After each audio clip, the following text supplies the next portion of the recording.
El roce de la pluma sobre el papel sintético no debería haber sido más fuerte que el haz de plasma que se filtraba a través de los generadores atmosféricos de la cresta estelar. Sin embargo, Vivian Holt sintió cada roce como un trueno mientras rodeaba con un círculo 3 advertencias vitales en la factura del dragón, con las manos temblando imperceptiblemente bajo el suave resplandor de los paneles bioluminiscentes del techo. 3 años trabajando como camarera le habían enseñado a enmascarar el terror tras una eficiencia casi mecánica, pero esta noche era diferente. Esta noche, la muerte había entrado por la esclusa con una sonrisa depredadora. El ser al que los humanos llamaban Orbat Kail estaba sentado en su habitual reservado de la esquina, su enorme espalda pegada a la pared de transpariste reforzado, con los ojos dorados fijos en la entrada. Una criatura de hábitos precisos que nunca hablaba más de lo necesario, su presencia reorganizaba las mismas moléculas del restaurante, haciendo que incluso las copas de cristal sonaran diferente cuando cenaba.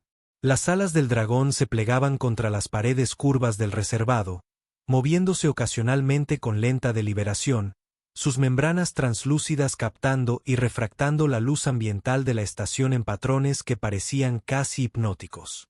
El personal de servicio había desarrollado una coreografía tácita en torno a sus visitas. Vasos recién desinfectados aparecían sin que se pidieran. Licores andromedanos de primera calidad se materializaban desde un depósito seguro, y los menús se presentaban sin que una sola huella dactilar manchara sus pantallas holográficas. Incluso el chef Ronaldo, un colono marciano con 40 años de experiencia culinaria en 3 sistemas estelares, preparaba la exquisita carne terrícola de Orbat con una concentración casi ceremonial, sabiendo que el dragón podía percibir la imperfección sin siquiera probarla. Otros comensales, inconscientemente, bajaban la voz cuando él entraba, una deferencia instintiva hacia un poder que no podían nombrar pero que reconocían de forma innata. Los niños calmaban su inquietud al paso del dragón, presintiendo algo ancestral y depredador bajo la refinada apariencia de cuero a medida y cuello perfectamente abrochado. Los padres apretaban con fuerza las manos de sus hijos, esbozando sonrisas nerviosas ante la imponente figura, que se movía con una gracia fluida a pesar de su considerable tamaño. Vivian se había ganado el derecho a atender su mesa gracias a su absoluta precisión, recordando sus preferencias por el agua embotellada de Europa, fría a exactamente 16 grados Celsius, y el pan sintético servido sin la habitual mantequilla de algas. El vino Centauri se servía justo a 2 dedos del borde de la copa. Nunca necesitaba repetir ninguna petición, ni expresaba su descontento. Sus manos la fascinaban. Dedos escamosos, sorprendentemente diestros a pesar de su evidente fuerza, capaces de firmar contratos millonarios o de infligir una muerte silenciosa con igual eficacia. Había visto esas manos dejar marcas dispuestas con perfecta precisión geométrica, fichas de crédito alineadas como si hubieran sido medidas con instrumentos en lugar de colocadas por el pensamiento consciente. Las garras, retraídas pero siempre visibles, hablaban de una historia evolutiva que ella solo podía imaginar. Vivian se apartó un mechón de pelo oscuro de la oreja, observando la iluminación cuidadosamente calibrada del restaurante, que proyectaba largas sombras sobre el metal pulido y los manteles blancos de material sintético. La humedad de la atmósfera terrestre, mantenida a un coste considerable tan lejos de la superficie, se filtraba a través de los sistemas de control ambiental a pesar de la estricta regulación, haciendo que el espacio resultara a la vez lujoso y sofocante. Más allá de las ventanas de observación, la arquitectura curva de la estación Helix relucía contra el vacío negro. Sus secciones giratorias creaban una gravedad artificial que, tras 2 años a bordo, aún inquietaba a Vivian. La Tierra pendía abajo como una canica azul suspendida en terciopelo, sus continentes y océanos familiares un recordatorio de un hogar que nunca podía permitirse visitar. Los jueves por la noche en el Stellar Crest significaban la tranquila cena de Orbat, siempre seguida de un espresso ujoviano, y siempre terminaba con una generosa propina y un breve asentimiento que, de alguna manera, transmitía tanto desdén como reconocimiento. Esa noche se rompió la rutina cuando el desconocido entró por la esclusa principal. Un rigeliano. Si sus cursos de xenobiología le habían enseñado bien, su normalidad parecía forzada, y su empeño en pasar desapercibido era en sí mismo la señal más evidente. Vivian registró el arma oculta en su chaqueta mientras llevaba palitos de pan a la mesa 7, y su visión periférica catalogó su postura demasiado inmóvil. La forma en que su tercer brazo permanecía sospechosamente quieto, mientras los demás gesticulaban con calculada naturalidad. El reflejo del rigeliano se proyectó en la superficie pulida de la barra mientras pedía un whisky plutoniano solo, sin que su mirada tocara nunca directamente a Orbat, sino que lo orbitaba constantemente como un satélite depredador. La mayoría del personal no se fijaría en esos detalles. Vivian sí, porque gracias a eso había sobrevivido a 3 años de clases nocturnas y turnos dobles, había aprendido a leer las peligrosas corrientes subterráneas que fluían por cada establecimiento que atendía a la clientela más dudosa de la estación. Su mano dominante no se apartaba del bolsillo, con los dedos aferrados a algo que creaba un bulto delator contra la tela sintética. Una quietud que presagiaba movimiento inminente, una violencia latente, lista para atacar. La condensación en su whisky, apenas tocado, formaba un charco bajo el vaso, intacto, olvidado a medida que su concentración se agudizaba con cada minuto que pasaba. 4 ojos, dispuestos en ese patrón rigeliano tan característico, seguían cada movimiento del dragón sin aparentar observarlo en absoluto. El sudor se acumulaba en la nuca de Vivian a pesar de la temperatura controlada del restaurante. Su respiración se regulaba cuidadosamente mientras se acercaba a Orbat con la cuenta en una tableta flexible. Por primera vez en 2 años atendiéndolo, permitió que sus dedos se rozaran al pasarle el dispositivo. Con la otra mano, rápidamente trazó 3 frases con el lápiz óptico antes de que él pudiera procesar el contacto deliberado. 3 círculos en tinta holográfica azul señalaban las palabras de los especiales de la noche impresas al pie del recibo. Alienígena armado te persigue, trato fallido, lárgate ahora. El mensaje parecía mirarla fijamente desde la superficie transparente, una advertencia a un ser que hacía desaparecer a otras criaturas, no al revés. Los ojos de Orbat, fríos y antiguos como los océanos prehistóricos de la Tierra, se posaron en la tableta y luego en el rostro de Vivian, sin mostrar emoción alguna, salvo una leve tensión en las comisuras de sus rasgos escamosos. Colocó su copa deliberadamente sobre los círculos, golpeando una vez con su garra índice como para confirmar la recepción de información sensible. Luego levantó la copa y apuró el vino restante de un solo trago. Vivian volvió a pulir vasos tras la barra, sus movimientos una coreografía de normalidad, mientras el latido de su corazón retumbaba en sus oídos, tan fuerte que temía que alguien más lo oyera. El rigeliano se inclinó hacia adelante en su taburete, sacando la mano del bolsillo con una lentitud dolorosa que delataba sus intenciones a cualquiera entrenado para reconocer tales señales. El tiempo se estiró como polímero mientras Orbat se ponía de pie, sin prisa, alisándose la chaqueta de cuero a medida con precisión experta, desplegando brevemente la punta de una de las alas antes de volver a plegarse. Sin mirar atrás, se dirigió a la salida de servicio de la cocina.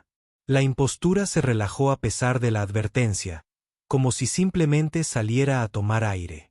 El silencio que siguió a su partida duró exactamente 4 segundos antes de que el rigeliano, al perseguirlo, volcara su taburete, y el estruendo del metal contra el suelo sintético destrozó la atmósfera cuidadosamente mantenida.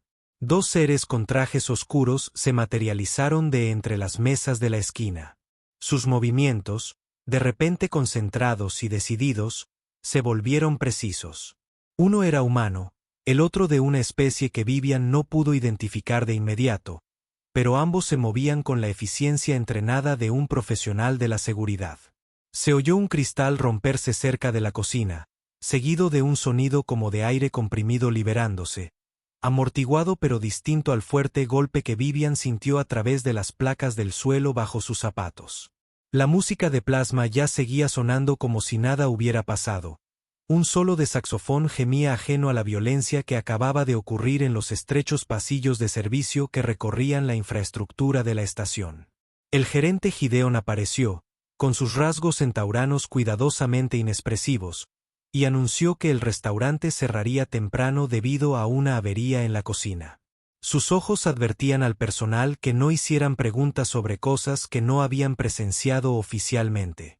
Vivian recogió sus propinas con dedos temblorosos, preguntándose si acababa de firmar su propia sentencia de muerte al entrometerse en asuntos que no concernían a una simple camarera que intentaba pagar sus clases de cenobiología. El camino a casa a través del anillo residencial de la estación Helix se alargó más de lo habitual. Cada control de seguridad era una prueba, exponiéndola a observadores desconocidos. Los pasillos curvos de la estación creaban horizontes ilusorios que jugaban con la percepción, haciendo que las distancias parecieran infinitas cuando, objetivamente, su apartamento estaba a solo 800 metros del restaurante. El aire reciclado susurraba a través de las rejillas de ventilación con sonidos que podrían haber sido maquinaria o pasos que la seguían a una distancia discreta. Sus aposentos estaban oscuros y silenciosos cuando finalmente llegó.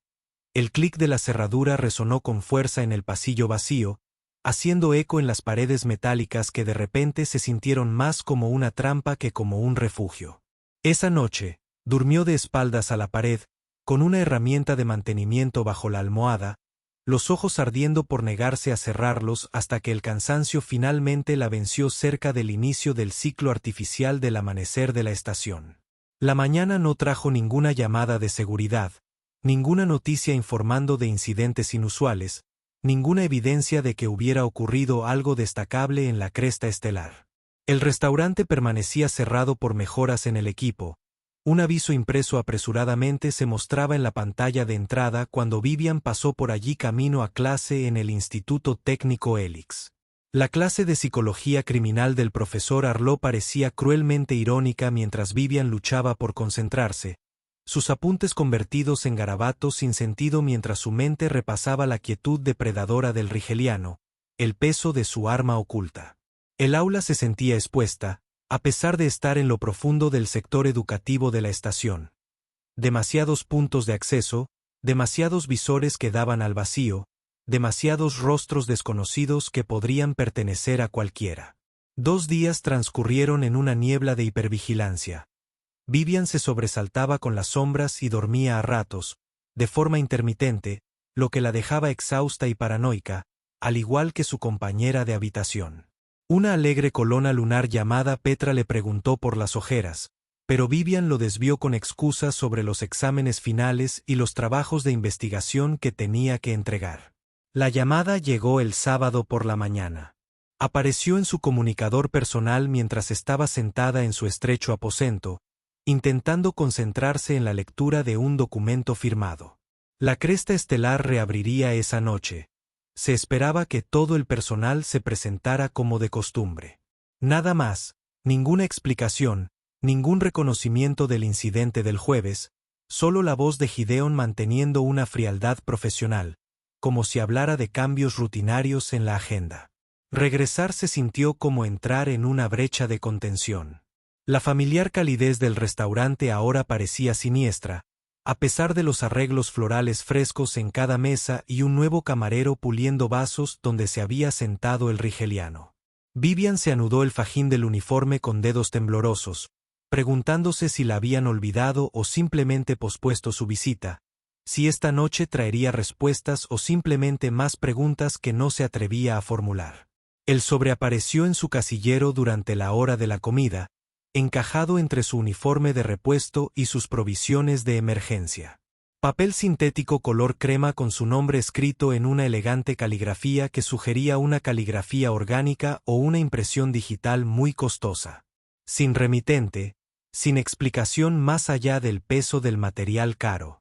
Dentro había una pequeña caja negra y una nota que decía simplemente: «Viste lo que otros pasaron por alto, para protegerte cuando lo necesites». La caja contenía un llavero plateado, pesado y frío contra su palma, a pesar de la temperatura regulada de la estación. Su peso sugería un propósito más allá de la decoración, una tecnología integrada oculta tras un diseño aparentemente sencillo. Su presencia era un mensaje que no podía descifrar del todo, pero que comprendía instintivamente. Reconocimiento y deuda combinados en un gesto elegante. Otro camarero susurró que la mesa de Orbat había sido reservada de nuevo. Sus ojos se abrieron de par en par, con la pregunta tácita de qué había sucedido 2 noches atrás. ¿Qué había provocado el cierre de emergencia y los nuevos protocolos de seguridad de los que nadie hablaba abiertamente? Vivian colocó los vasos de agua con precisión mecánica. Su reflejo se fragmentaba en sus superficies como sus pensamientos dispersos. Cada pieza mostraba un ángulo diferente de su realidad cada vez más compleja. Cuando él entró, vivo e ileso, impecable como siempre, el murmullo del restaurante disminuyó momentáneamente antes de reanudarse con un tono más agudo. La energía nerviosa emanaba del personal, que había oído rumores pero no tenía pruebas confirmadas. Sus alas, esas magníficas membranas que se extendían hasta casi 3 metros, permanecían plegadas contra su chaqueta de cuero, pero Vivian pudo ver nuevos rasguños en las escamas de su hombro izquierdo, apenas visibles a menos que uno supiera dónde mirar. Ocupó su mesa habitual sin aspavientos, su expresión impasible mientras Vivian se acercaba con los menús y las especialidades de la noche desplegadas en una hoja flexible. El reconocimiento surgió entre ellos como un relámpago silencioso, una corriente de entendimiento que no necesitaba palabras, ni reconocimiento alguno más allá del breve encuentro de sus miradas.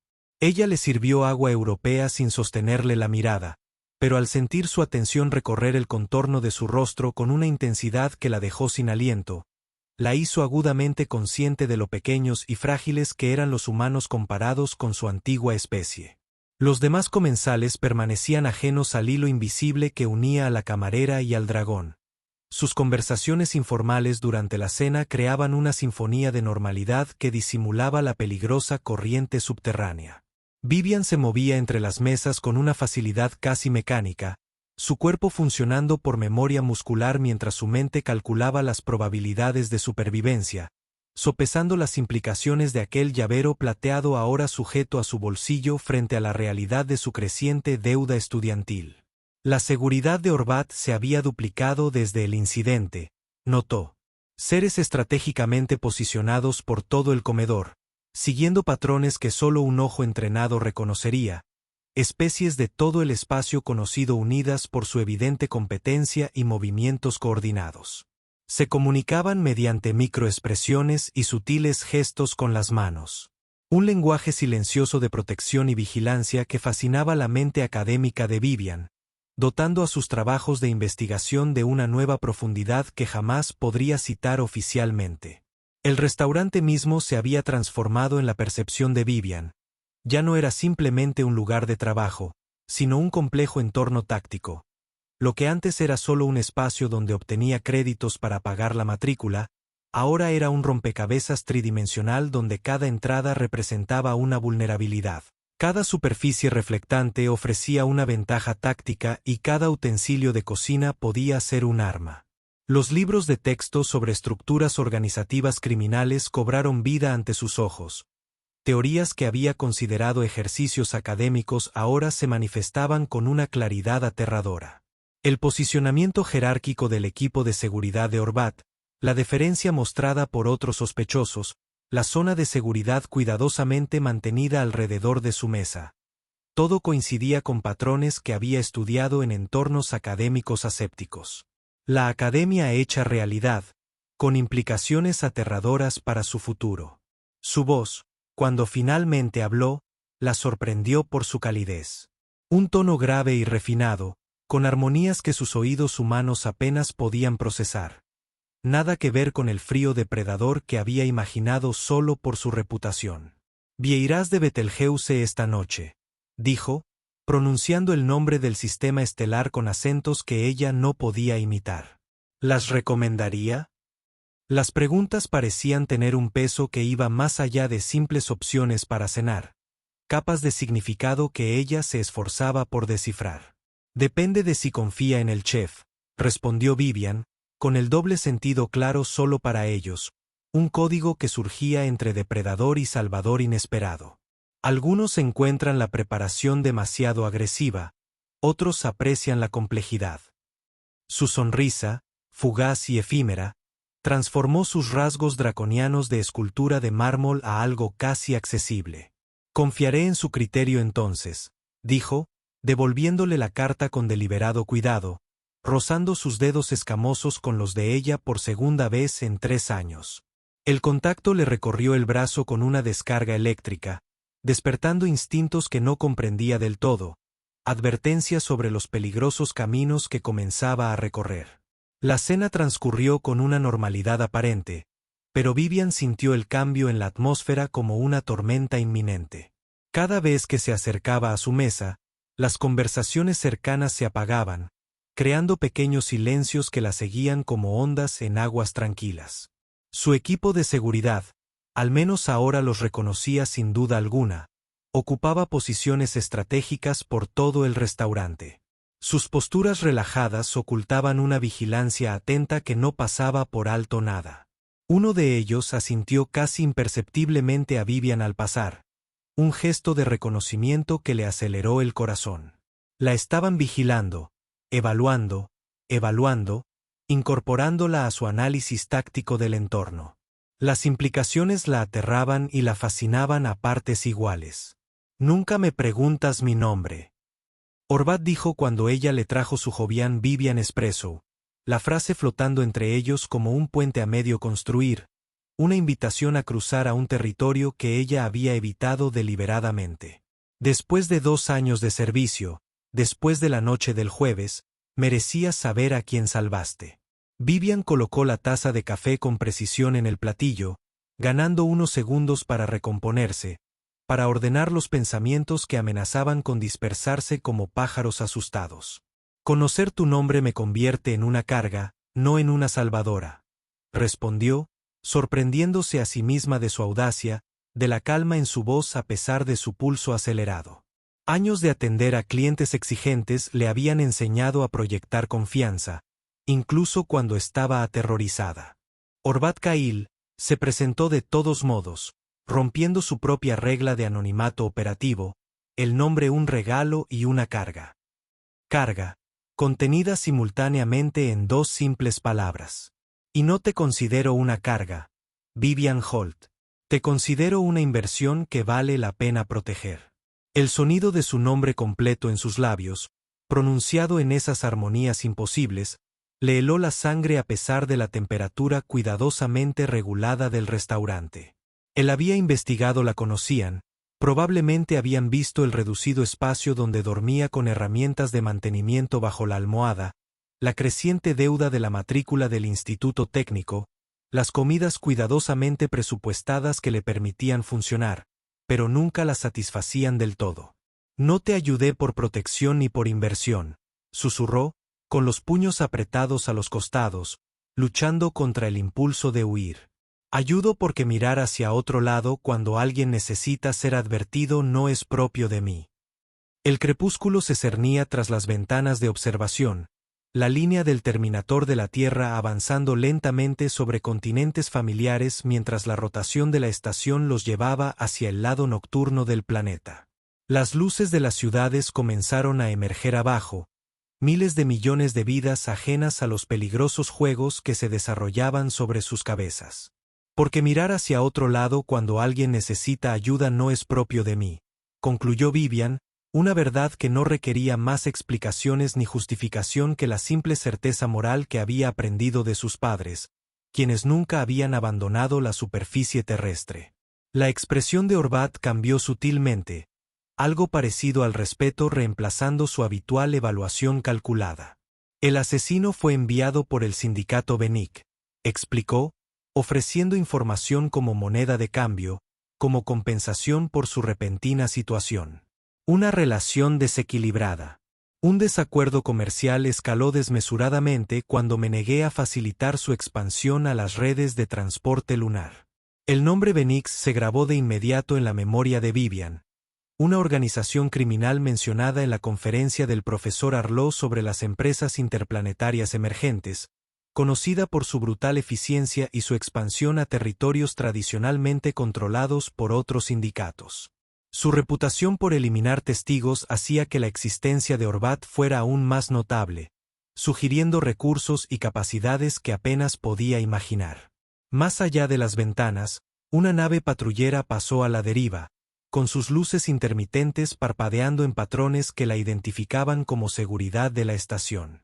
Orbat siguió su movimiento sin girar la cabeza.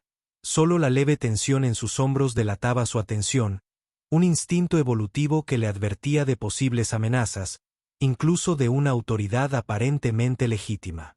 La Benix Vendetta explicaba los vehículos desconocidos que Vivian había visto en el anillo residencial de la estación, la sensación de ser observada durante su rutina matutina de ejercicios en el gimnasio de gravedad. Ya no solo estaba cerca del mundo de Orbat, se había convertido en una coordenada marcada en su mapa. Su advertencia la transformó de una espectadora inocente a una participante activa en los conflictos que ella apenas lo entendía. ¿Ya terminó?, preguntó Vivian, pensando en sus paseos rutinarios por pasillos vacíos, en acceder a sus aposentos sola durante los ciclos nocturnos artificiales. ¿O habrá otros que intenten terminar lo que él empezó? El silencio que siguió se sintió denso. La mirada de Orbat se posó en el café expreso mientras meditaba sus palabras con evidente cuidado. La amenaza inmediata está eliminada, respondió finalmente, con una honestidad que reemplazó lo que podría haber sido una falsa tranquilidad. Pero en mi mundo, la seguridad nunca es permanente. El poder crea enemigos con la misma certeza con que la mecánica orbital crea las mareas.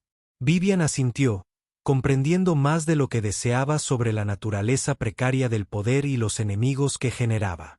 Entonces supongo que ambos debemos mantenernos alerta, dijo. El plural, involuntario, pero flotando entre ellos como un contrato verbal que ninguno había negociado explícitamente.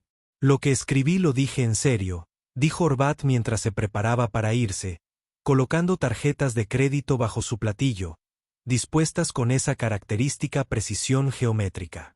Suficiente para cubrir la comida varias veces, suficiente para pagarle el alquiler de un mes.